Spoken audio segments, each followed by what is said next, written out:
Confidence isn't the constant. It shifts with the seasons of life. A promotion, a big recognition, an achievement can lift it up. And a setback, an illness, a divorce can shake it, even shatter it. I know this firsthand because I've lived every side of it. As a little girl in a culture that valued boys over girls, I often felt invisible, and I wasn't confident to say the least. But when I got into college in an intensively competitive environment and later worked for a Fortune 500 company, my confidence soared. But then came divorce, and my confidence crumbled. But I started to heal myself, and my confidence came back. A few years later, as a new mom in a new country, my confidence was tested in every way possible, and I was stumbling in the dark, figuring everything out alone. And my inner voice slowly shifted from I can to I can't, until I had no choice but to learn how to rebuild it. And that's why I understand how fragile confidence can feel and how I know it can be rebuilt. Because every time life shook me, I found a way to stay grounded. And if you just had a breakup or gone through a divorce and you find yourself asking, why did this happen to me? Did I waste the best years of my life? Will anyone ever want me again? And you may feel broken and defeated. I want to know this. This isn't a collapse. It's a crossroads. And you get to decide the direction. Today, I'm sharing 5 powerful steps that spell the word solid. A simple way to remember how to build confidence that stays strong no matter what life throws at you. Welcome to my channel. Hi, I'm Eve Kyle, relationship coach and women's empowerment coach. This channel is all about healing and empowerment with the purpose of helping you love forward. If this sounds good to you, make sure to hit subscribe so you won't miss any upcoming videos. Now let's talk about how to build solid confidence. S is for set your attention and focus on you. When a major life change happens, like a divorce, it's easy to pour every ounce of energy into everything except yourself. You replay conversations long after they're over. You imagine what others might be whispering. You scroll social media and measure your private struggles against everyone else's highlights. So pause for a second and think about this. How much of your mental space today has been taken up by thoughts you can't control, like what someone else might think of you, rather than by the choices that help you grow? Notice the difference. The more room you give to their opinions, the less room you leave for your own voice. Here's a shift. Reclaim the energy. Ask yourself, what can I do today that strengthens me? Here are some practical ways to begin. Number 1, morning gratitude. 3 lines only. So before you even touch your phone, write down 3 things you're grateful for. They can be as small as I'm grateful for my coffee, or I have a friend who checks on me. Gratitude isn't about ignoring pain. It's about training your brain to look for what's still good. Second, empowering questions. Ask yourself, what's one thing I can do today that my future self will thank me for? What's one thing I could do today that sparks curiosity or quiet joy? What step moves me toward the life I want to create? Number 3, surround yourself with voices that lift you up. Your environment matters. Listen to a podcast that inspires you. Read a memoir of someone who has overcome challenges. Meet a friend for coffee who believes in you and doesn't feed the drama. These small choices reshape the soundtrack in your head. Number 4, celebrate micro wins. Confidence is built brick by brick. Maybe you finally cleaned the drawer that has been nagging at you. Maybe you spoke up in the meeting. Maybe you treated yourself to a solo lunch without feeling self-conscious. These victories seem tiny, but each one is proof that you can trust yourself. And every time you turn your attention back to what strengthens you, you reclaim a little more power. Because at the end of the day, other people's business is not your business. You are your business. Next one, O is for own the beauty in your scars. Divorce isn't a dead end. It's a doorway to build a stronger and more beautiful version of you. Once you've started claiming your own energy, the next challenge is how you view the parts of your life that have been broken. It's easy to see those moments as damage, something to hide. But what if the very experiences that shook your confidence could become the proof of your strength? That's where one of my favorite ideas come in, the Japanese art of kintsugi.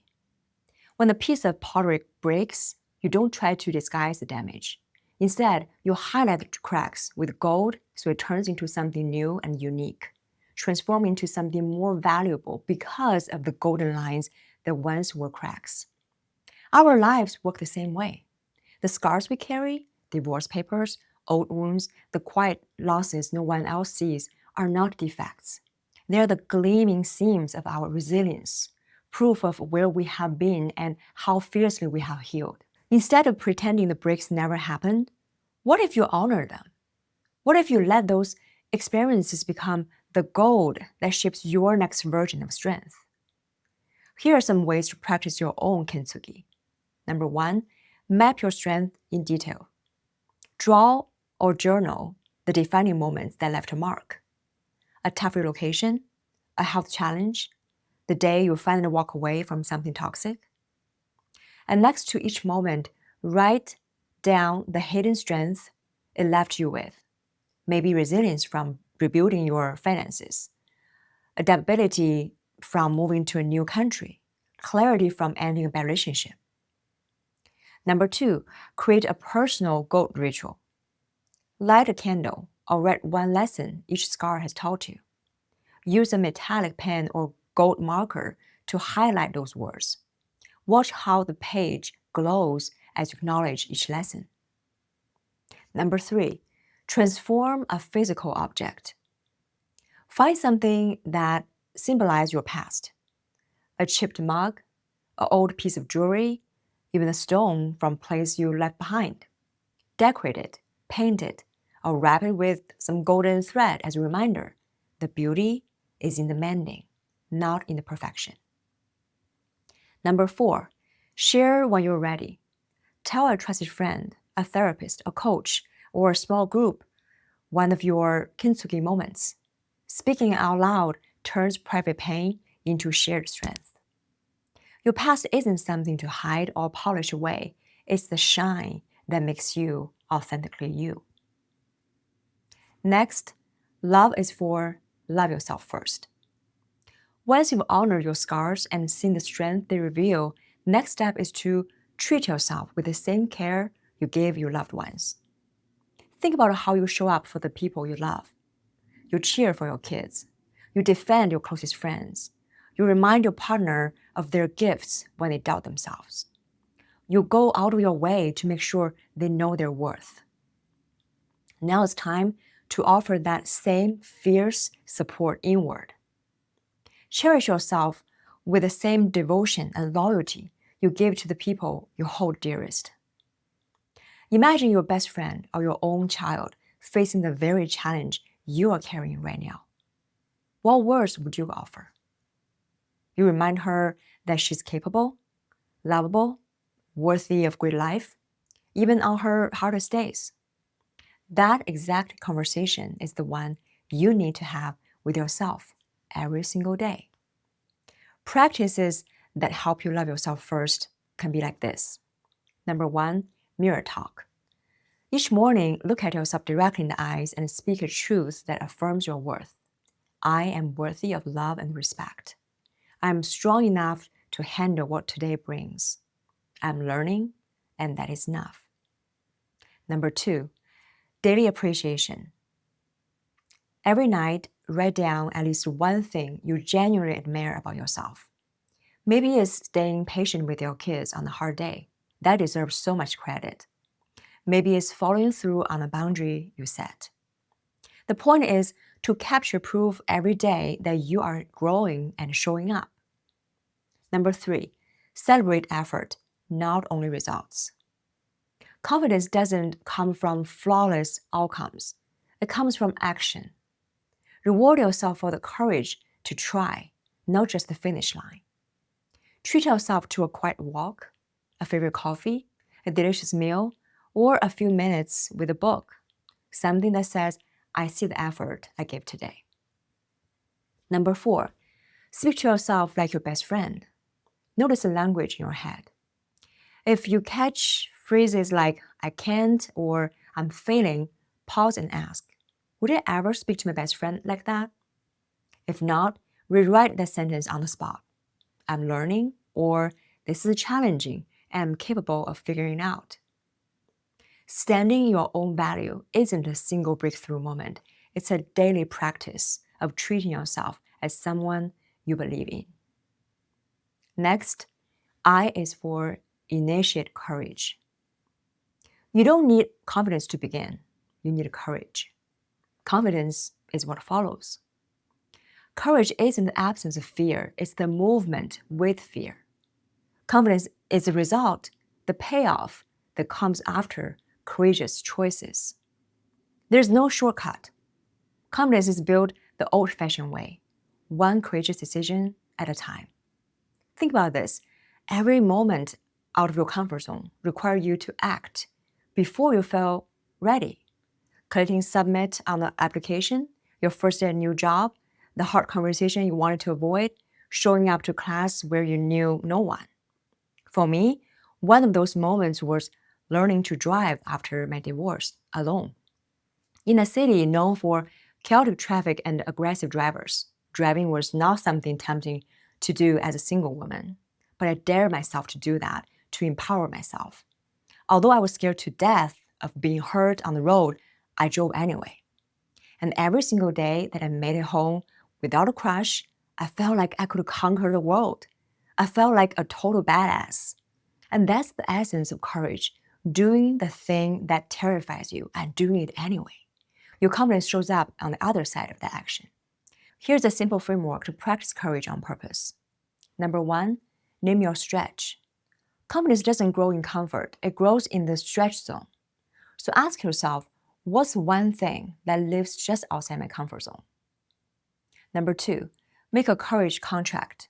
Write it down. What will you do? When will you do it? Why does it matter? What is your fear? And what will cost you if you don't do it at all? Share that with someone for accountability. Number 3, cross the threshold, small and soon. Don't wait to feel ready. Take a small, visible action within 24 to 72 hours. Mel Robbins has an even faster rule, the 5-second rule. Count down from 5 to 1 and go. So send that email, register for the class, have that hard conversation you've been avoiding. Number 4, log the win. After you act, capture 3 lines in a courage log: what you did, what you learned, and what you do next. Number 5, practice micro courage daily. Big courage is built on tiny steps. So sit at the front of the room. Ask a clarifying question. Say no thank you instead of people-pleasing. Introduce yourself to someone new. Every small act of courage stacks up. That's how you build your confidence. Next, D is for defend your energy with boundaries. Confidence thrives where clear boundaries live.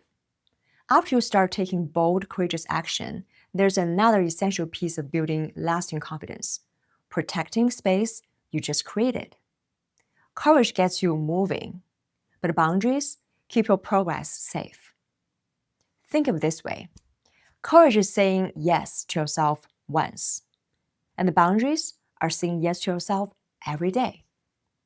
Confidence isn't only about what to do, but it's about what you allow and what you refuse.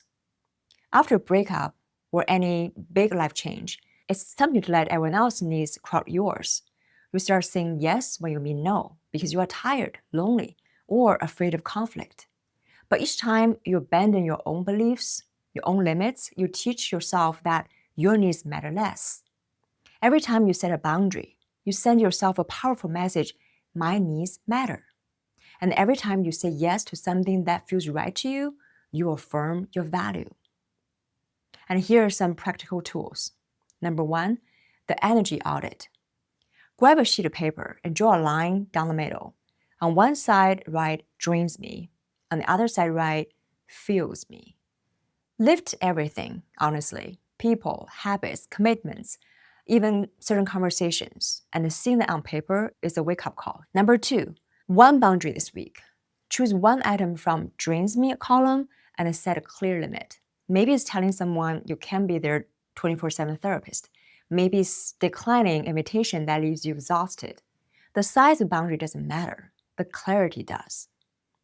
Number 3, one joyful yes. So pick something from the fuels me side and schedule that. A solo hike, a dance class, an evening alone with a movie. Treat it like an unbreakable appointment with yourself. Boundaries are not walls. They are doors you control. They protect your energy so your confidence can expand. When you practice them consistently, you stop asking for permission to take up space. And that's when confidence stops feeling fragile and start feeling unshakable. So let's recap the solid method. The 5 steps to lasting confidence that may sway with life storms but will never lose its roots when you practice them. S is for set your intention and focus on you. Reclaim the mental energy you've been giving away and turn it toward your own growth. O is for own the beauty in your scars. Like the art of kintsugi, honor the gold in every line of your story. L is for love yourself first. Speak to yourself with the same loyalty and devotion you give to people you cherish the most. I is for initiate courage. Act while you're scared. Confidence is a reward that follows bold action. D is for defend your energy with boundaries. Say no when you need to and say yes to what truly nourishes your spirit. Confidence isn't built overnight. It's built every time you show up for yourself, especially when it feels uncomfortable. Confidence isn't static. It can rise and fall with circumstances, a job change, a breakup, a move across the world. But when you practice the solid steps, those shifts stay on the surface. Your core remains steady. You may bend, but you won't break. If this message resonates with you, please like, subscribe, and share that with someone who needs a reminder that confidence can always be reclaimed. And when you are ready for more inspiration, check out my other videos on healing and empowerment. I'm Eve. This is Love Forward. Thank you for spending time with me today. I'll see you next week.